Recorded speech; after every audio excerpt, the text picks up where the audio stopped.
everyone, and welcome back to day 2 of our Heartfulness Institute Masterclass. Let's get straight into our practice and allow ourselves to reset and deepen our meditation. Hello everyone. Welcome to day 2 to the second element of the heartfulness practice. We like to call it cleaning or rejuvenation. What is the relation between cleaning and rejuvenation? It is like concentration and meditation. Meditation produces a state of concentration. Cleaning rejuvenates us. It's a byproduct. It's the result. I think it is one of the most important element of this heartfulness practice. What is cleaning? What is it that we are trying to clean? Let us try to first understand the difference between karmas, samskaras, impressions, perceptions. But I am not going to go in depth. Suppose you look at someone and it creates such an impact in your heart. Oh, she is so irresistible, for example. And for days you keep thinking about her. The impression has got you. In the scientific world,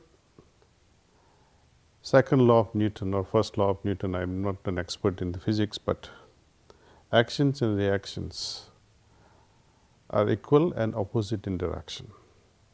But in the field of spirituality, the reaction to a particular action has no measure. It can be drastically so profound that a mere glance can produce such an impact that you don't forget all your life. So, the result in the spiritual world need not be equal and opposite. It can be as large as encompassing the whole universe or nothing at all. It depends on us. This particular practice tries to remove the certain perceptions which we gather because of whatever reasons, Someone sees to a particular idea and says, oh, this idea is good or bad. The other person sees the same idea and says, oh, this is useless. The other person sees the same idea and so, oh, it's so great. What makes such a difference? All of us are not attracted to the same thing to the same extent. We all have different degree of reaction to the same thing. Our impressions, our background, our perceptions, they work like these colored glasses. We all wear colored glasses in our consciousness. How to perceive the thing as it is? You have heard the story of a great lover who was trying to meet his beloved who was living across the riverside. At night, even when it is raining heavily and he has to cross the flooding river, he catches hold of something, what he felt it was a log, crosses the river. The door is locked, so he is trying to climb it to the first floor of his beloved. He thinks what is rope, holds it and climbs it up and enters beloved's chamber. Later on, beloved asks, how did you climb? How did you come? He said, you left a rope for me to come up. He started laughing. A rope? I never left a rope for you. I didn't even know you were coming. Anyway, then when they see through the window how he climbed up, it was a huge snake. He felt it was a rope. Perception. He was madly in love. So even little thing seemed as if things are helping him to achieve his goal. When he is returning and sees the log that he thought it was a dead corpse. So perception again. There is a beautiful example of an elephant or a horse tied by a rope to a small plastic chair. Imagine the impact of such a perception. Horse or an elephant who can bring down the entire tent in a circus, but it is tied to a mere small plastic chair. Again, it's a matter of perception. Our ideas, our thoughts, our impressions, they have such a hold on our being. We need to clean that and see the things they are. So I would like to share with you all how to get rid of these impressions, perceptions, reactions, or broadly speaking karmas or samskaras. How we can remove them. All our daily activities are like harbingers of collecting all these things, knowingly or unknowingly. At the end of the day, when most of our daily activities are over, we come home to 10-15 minutes of relaxation, spending time with the family.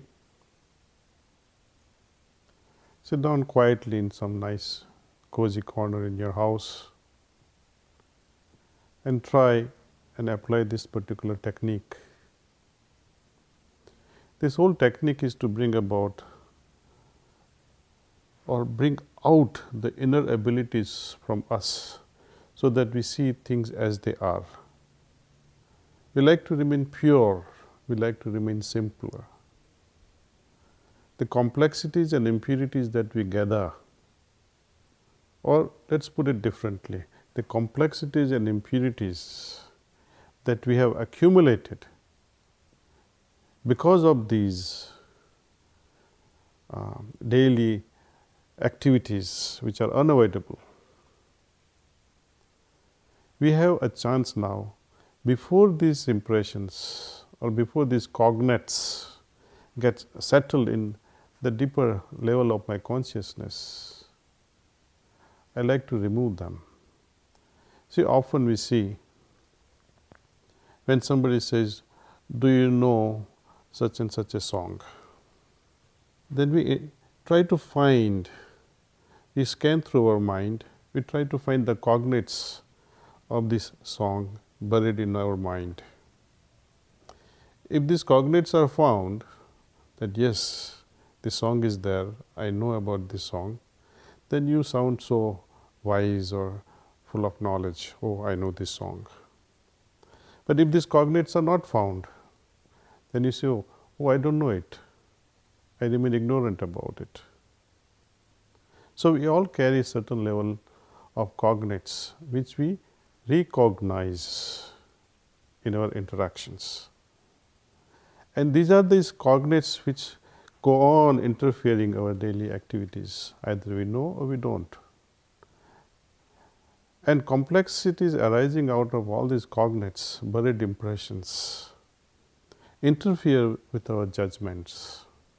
Either we make too much of judgment or too little of a judgment because of lack or full clarity. So, this practice of dissolving the impressions that are acquired within us over the course of our daily activities is taken up seriously at the end of the day. Removing these complexities, what would you expect? Simplicity, isn't it? When we remove impurities, natural result is purity inside. This both in turn, simplicity and purity, brings about naturalness within our system. Now, what is the process? How do we do this cleaning? During these 3 heartfulness master classes, we are enabled because of this transmission or this initiatory process. We are enabled somehow to do this cleaning on our own.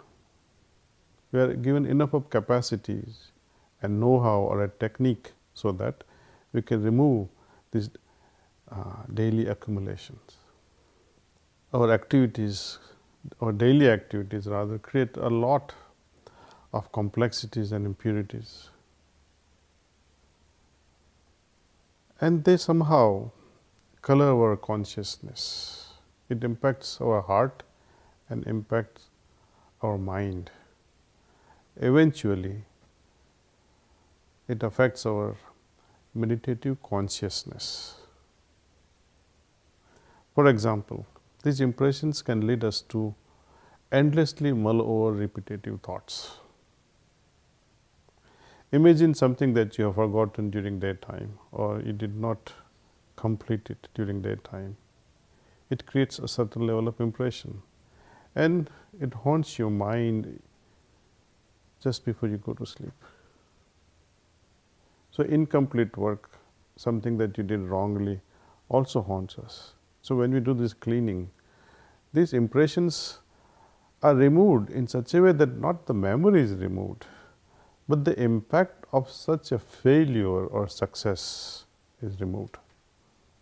The impact of our actions, the impact of our inactions, impact of our thoughts, impact of our ideation, or impact of the surrounding, means of our boss or some innocent things, can also impress our mind. And slowly we realize that as I do more and more cleaning, my inner being is so focused. It remains purer and simpler enough to see things directly. We perceive things directly with its, I think, as a result. This is again a matter of experience, and I would like you to feel what a difference it can make to our consciousness.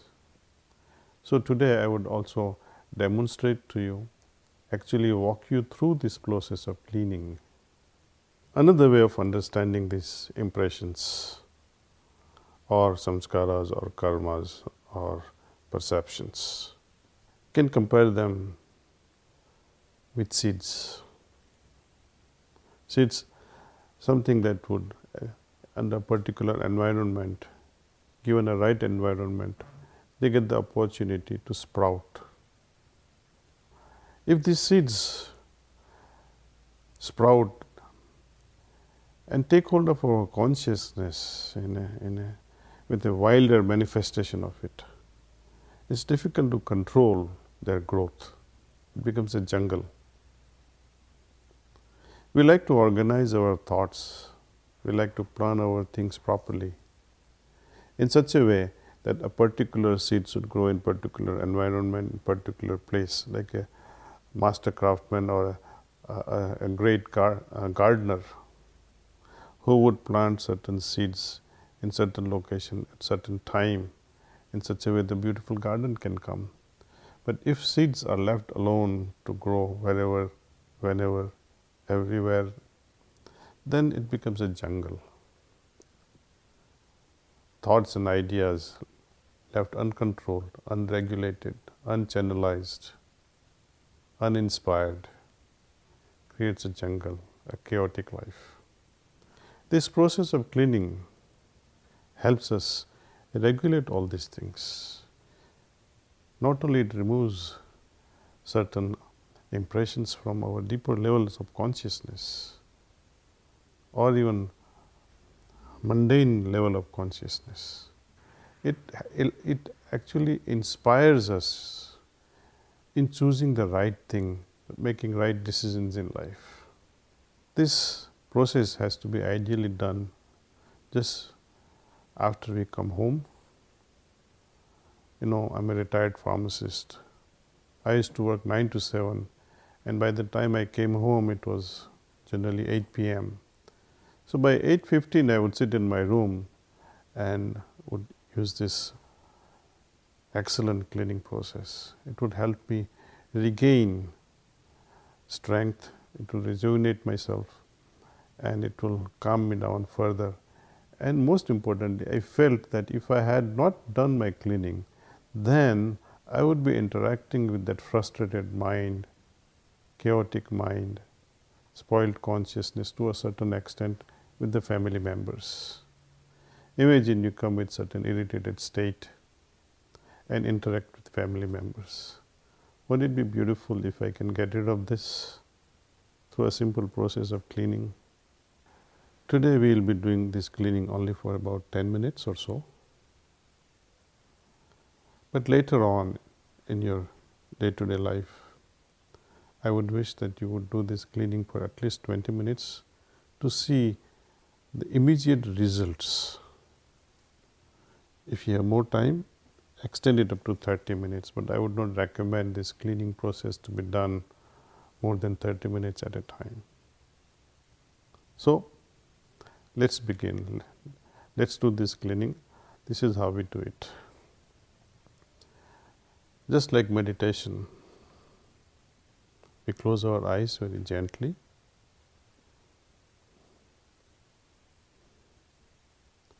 Now, the focus here is the back part, from top of the head till the tailbone, shoulder to shoulder, back part. We have to think that all the complexities and impurities are going away.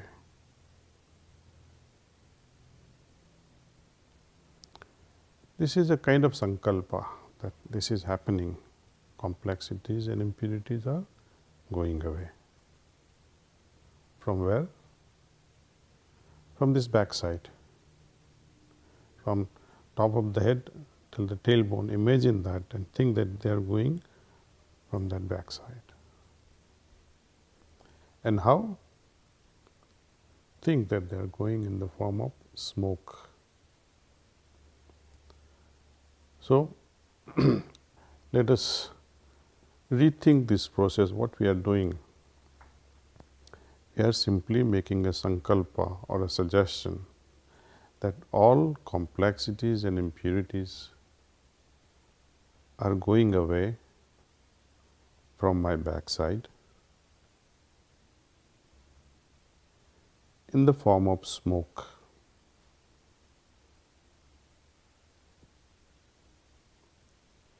Continue with this process.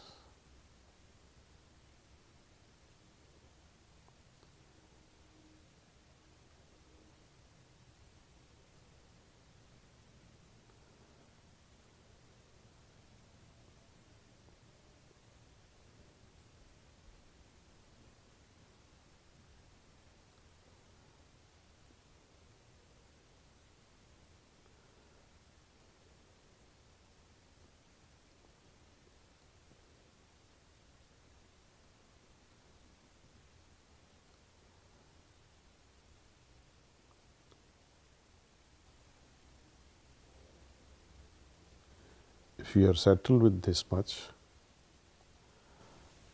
I would like you to do one more thing. Accelerate this process.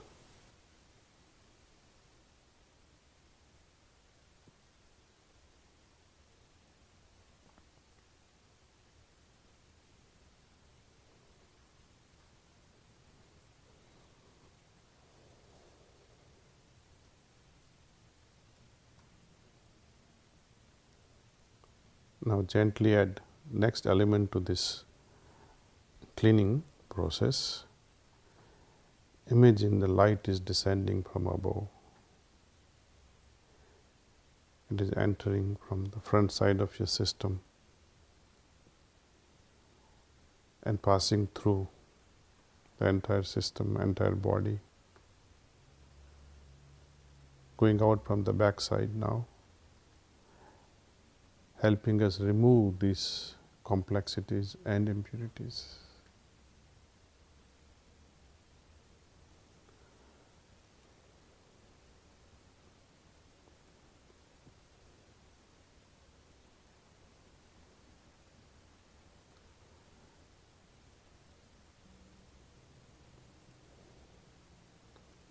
This light in turn is helping me fill up the vacuum left behind by the removal of complexities and impurities.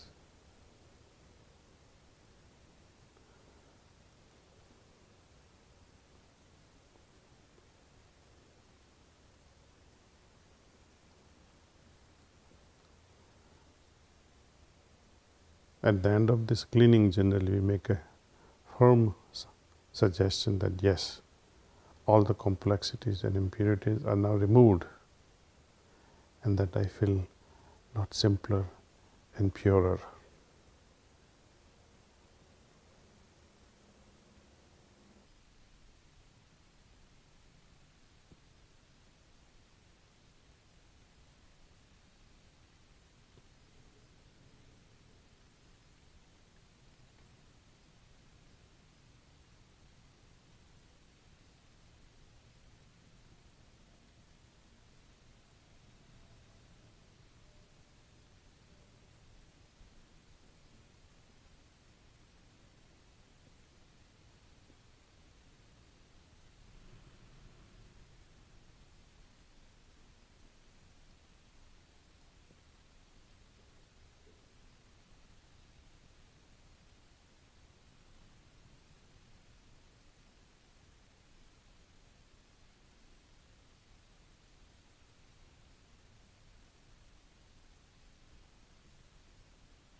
Okay.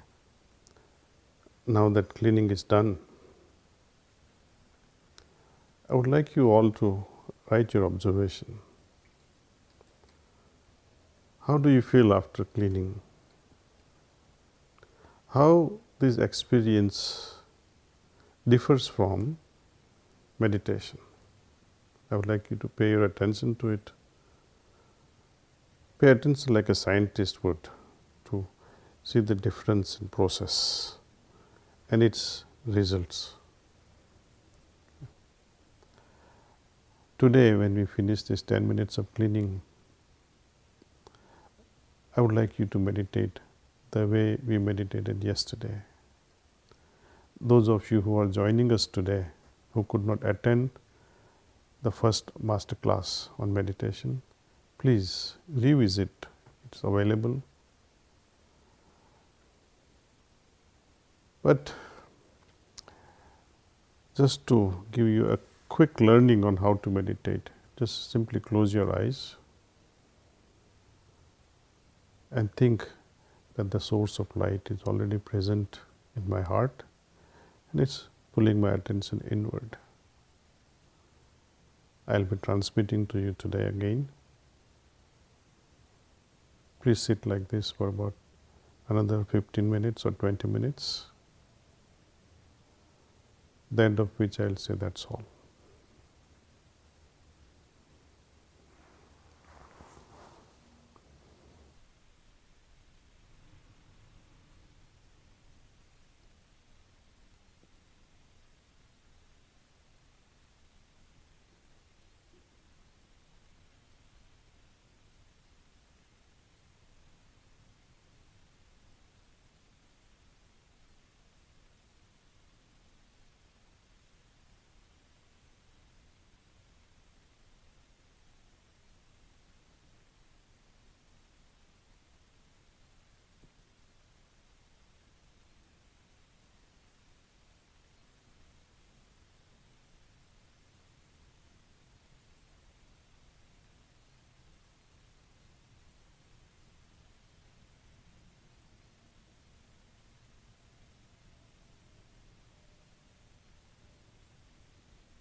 That's all.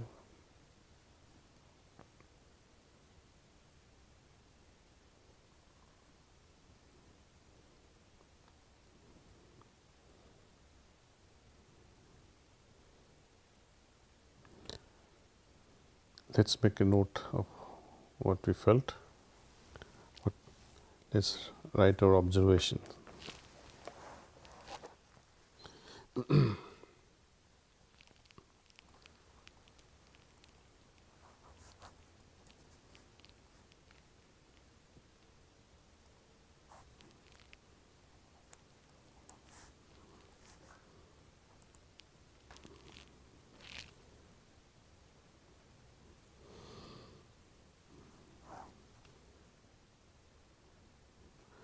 So, first the cleaning.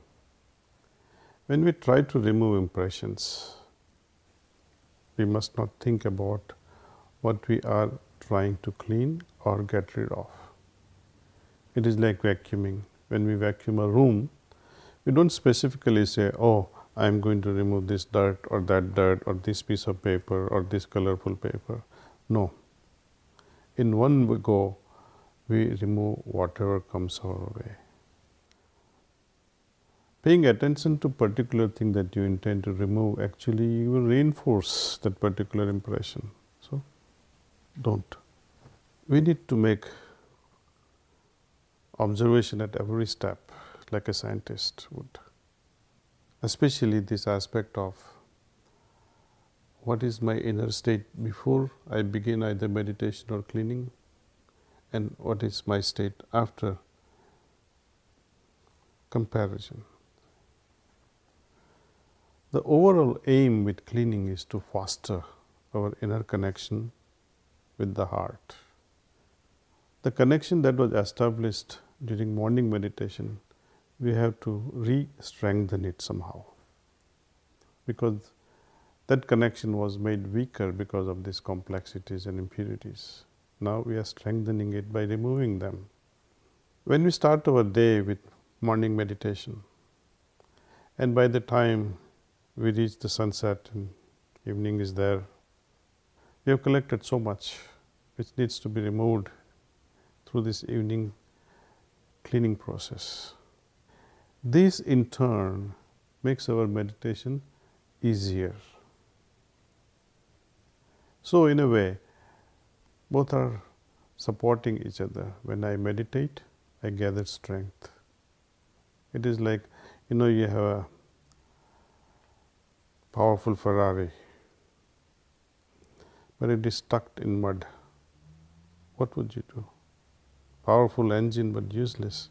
It is stuck in the mud. You can have a beautiful road, but no Ferrari engine. So we like to see a beautiful combination of fine roads and a great vehicle. Same thing applies to our inner system. We have a great soul, but what if it is bound in chains with the filth that we collect? We need to remove it.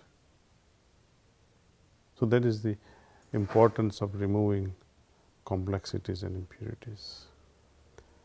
I would urge you all to derive the benefits of this daily cleaning. More you do it, more you will feel the benefit of it. Thank you for joining me today. I hope to see you tomorrow. We'll be taking up the aspect of how to connect ourselves with our deeper self tomorrow. See you and namaste. We trust that you found today's experience rejuvenating and helping you support your heartfulness meditation. And we are looking forward to sharing our last class with you tomorrow. And we'll continue with our practice by connecting to our source within, that still voice within that we all have access to and that we can incorporate an even deeper relationship with. We'll also continue our meditation practice with Daji then too. See you soon.